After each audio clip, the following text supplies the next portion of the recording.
Hey, so I made a video last night where I read a little excerpt from The Power of Awareness, where Neville Goddard is talking about living and thinking from the ideal, from the end. And I went on in that video to describe sort of my mentality about having this sureness about the end result, essentially living in the wish fulfilled, and kind of one of the ways that played out for me. And then I was thinking about this morning with regards to both, actually, with regards to the money thing, the body stuff that I've done, and also how this started to kind of become an outward thing with my specific person thing that I did in December, which I don't really know what's going on with that. I've kind of abandoned it. I don't know. I'll talk about that at the end. But I was talking in my last video about my attitude, sort of like what was my reaction when my outward reality presented sort of maybe an uncomfortable thing or something that required a certain attitude, like what my attitude was due to living in the end, or being in the state of the wish fulfilled, which I really lived in the state of the wish fulfilled all the time, pretty much.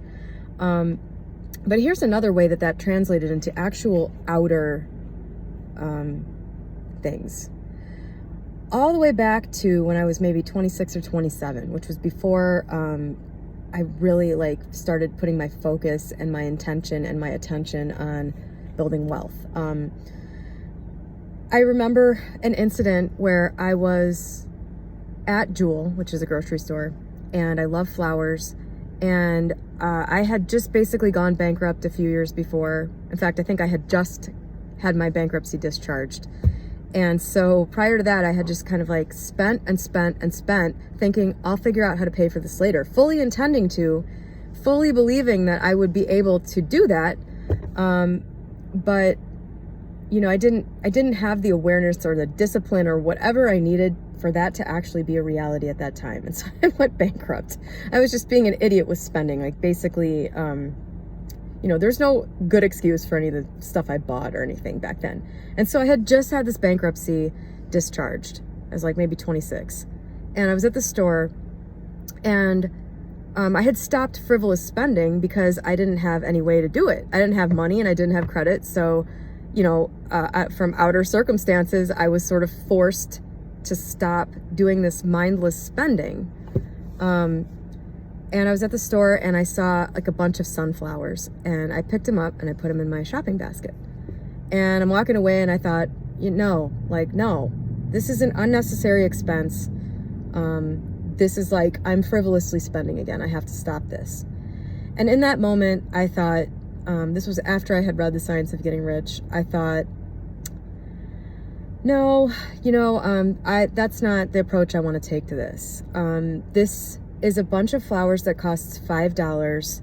I am going to intentionally purchase these. This isn't going to be a frivolous, mindless thing like what I used to do. I'm going to deliberately purchase these, and I'm going to put it out there that I can afford this now. This is, I'm making this decision mindfully, not just tossing shit in my basket and checking out and not caring. I'm going to mindfully spend my money from now on, and I'm going to have enough for what I want to do.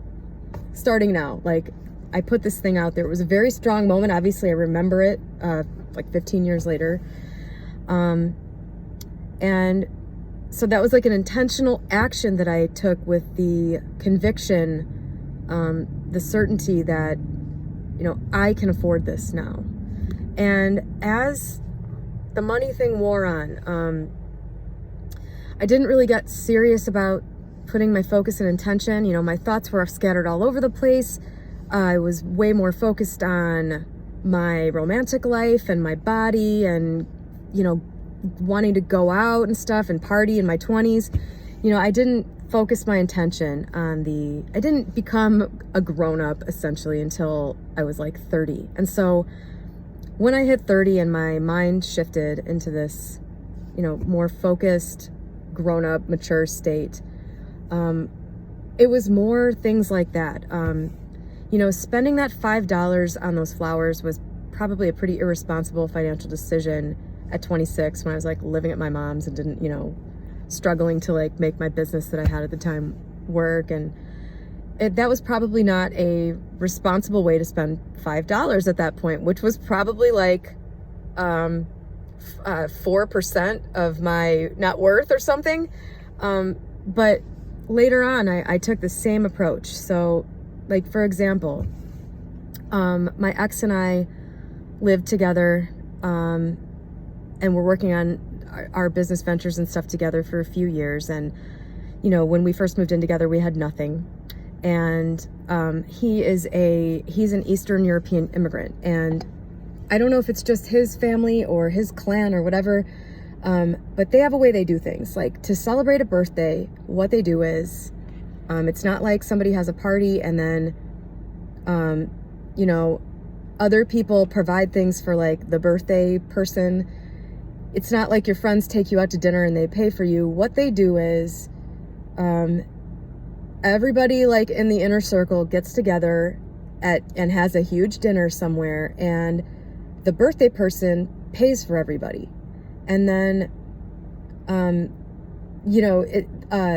whoever's attending usually will give you like an envelope full of cash. That's how this worked, at least with his family and his community.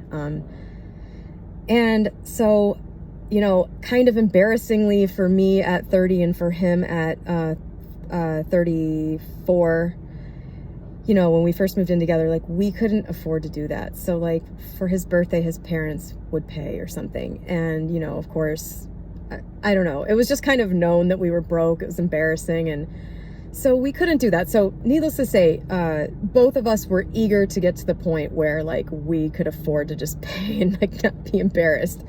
And so, started out with like, okay, we can afford to pay to go out, but to this really crappy place. And we did that, because I think we were, eager to just like be able to do it. But the following year, I said, okay, I think this year we should go out somewhere really, really nice. We can't afford it. We can't afford this. Like, we can't justify this, but we have to put it out there. Like, we have to deliberately and intentionally, go outside our comfort zone as sort of, an indication that we actually believe that, the end result is going to come. Let's go to this nice place and it's going to be like $500 and we really can't afford that, but let's do it. Let's do it deliberately with the intention that more money is coming, that everything is increasing, that this ball will continue to roll to the eventual outcome where we have more money than we know what to do with. So we did that. That was one thing that we did. Other things were, especially when it was giving to other people. I had a friend that contacted me out of kind of nowhere. And we had been friends in my 20s, and we were both broke in our 20s. And we ended up like getting in contact, just kind of chatting it up. And she didn't know anything about my finances at all. And I assumed that for all she knew, I was still broke. And she mentioned how sad she was because she, in this really like kind of tragic way, she was just like, we couldn't afford to buy any gifts for our kids this year at Christmas.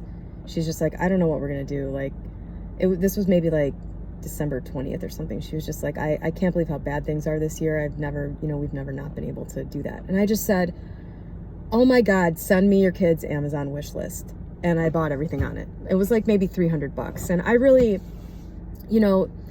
that was not super comfortable for me. It was a little outside my comfort zone. Like, spending that kind of money from the financial place I was at was, it was affordable, but I really should have been like setting that aside for something else I needed. But I just said, no, I'm sending a signal out here. Like, this action means that I am a responsible custodian of money. Like, I will use money the right way. I will use it to help other people or something like that. I basically, in my mind, decided, if I take this action, then I will get more money.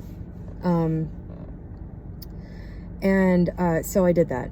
And she, by the way, a couple days later hit me up for a loan, and I said no to that. So, I have my limits. But other stuff like that, if there was something that I really wanted to do and it was just outside my comfort zone, I would sort of sit with it, and see how it felt. And I would kind of know one way or the other, like, no, if I do this, it's going to be nauseating. Like, this really is too far outside of where I am right now. But, I was just constantly pushing my comfort zone with, what I would, how far outside of my current reality I was willing to act, if that makes sense. So for me, that is what, living from the end sort of ended up looking like in my outer reality.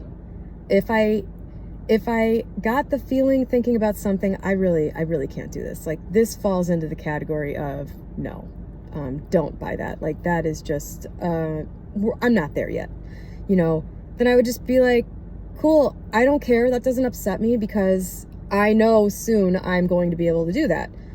And if it was just uncomfortable enough that I thought, what's the real risk to doing this? Like, is there a real risk of ruin here? If everything goes to shit suddenly, will I be pissed that I spent this $500? Yes. What's the likelihood that things are going to go to shit? 0. Okay, I'm going to roll the dice here deliberately, consciously, like, not frivolously, not mindlessly. I am taking this action that is telling my subconscious, the universe, whatever it is that does the thing, I'm telling them, okay, I'm ready, move me on, bring it on. I'm ready, I'm showing you by taking this deliberate action that I have thought through, that is forward moving, essentially. I did that all the time. And I still do that, actually, especially, again, when it comes to giving. Like, the point I'm at right now with finances, I don't, like, a matter of like $1,000 isn't something that, I don't know how to put it exactly.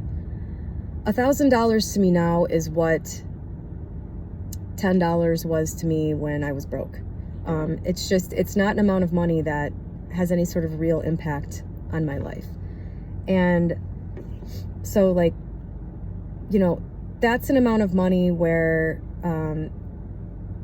if something comes up that costs that much and it's, it will help somebody out. Like, if I can help somebody else out with $1,000, I'll do that.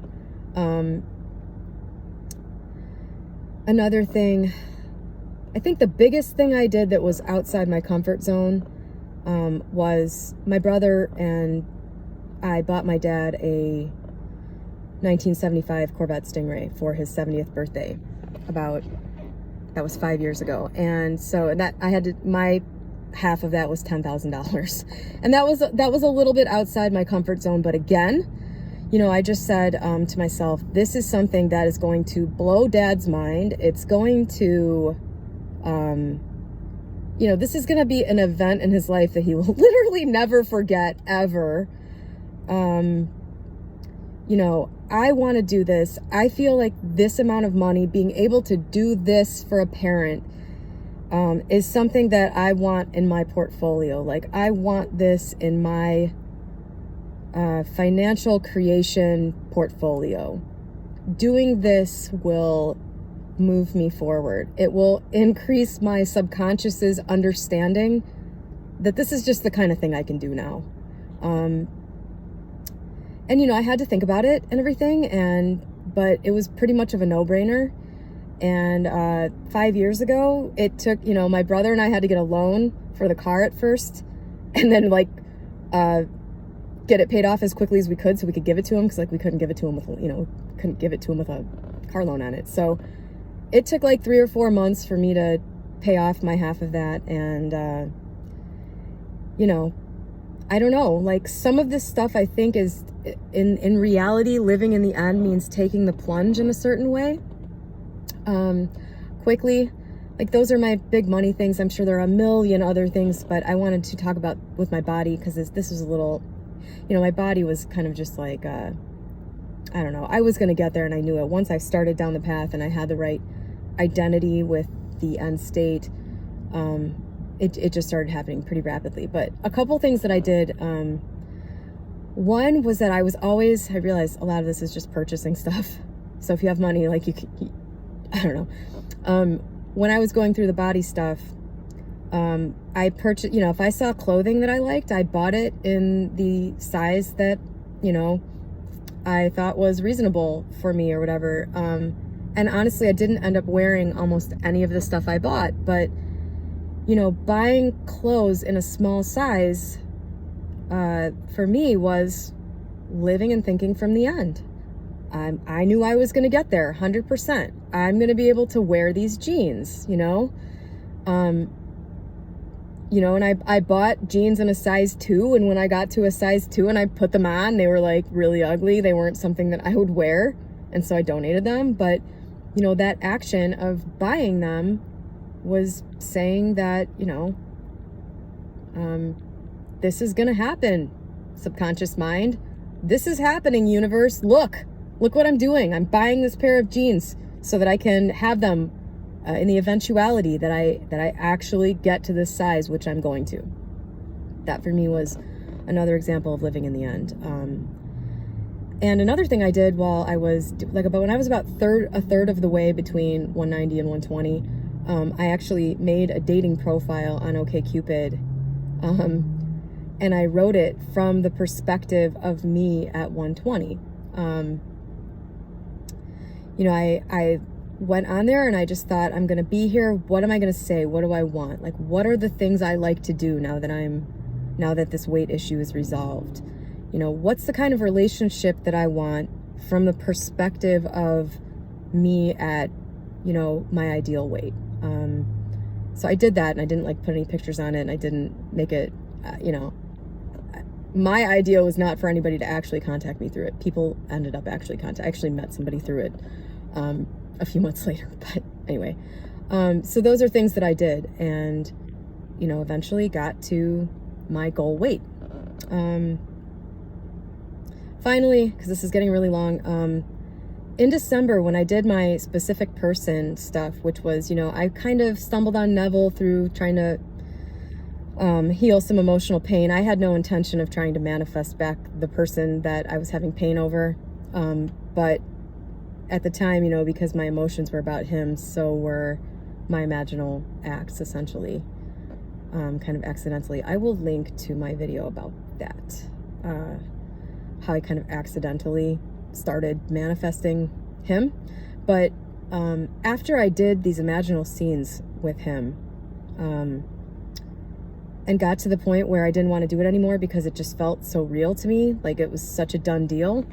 The way that played out in my reality was, I was out shopping. This was December. I was out shopping for baking stuff for Christmas, and I happened to walk by a candy display, and I saw a display that a candy I'd never seen before that was called, it had his name in it.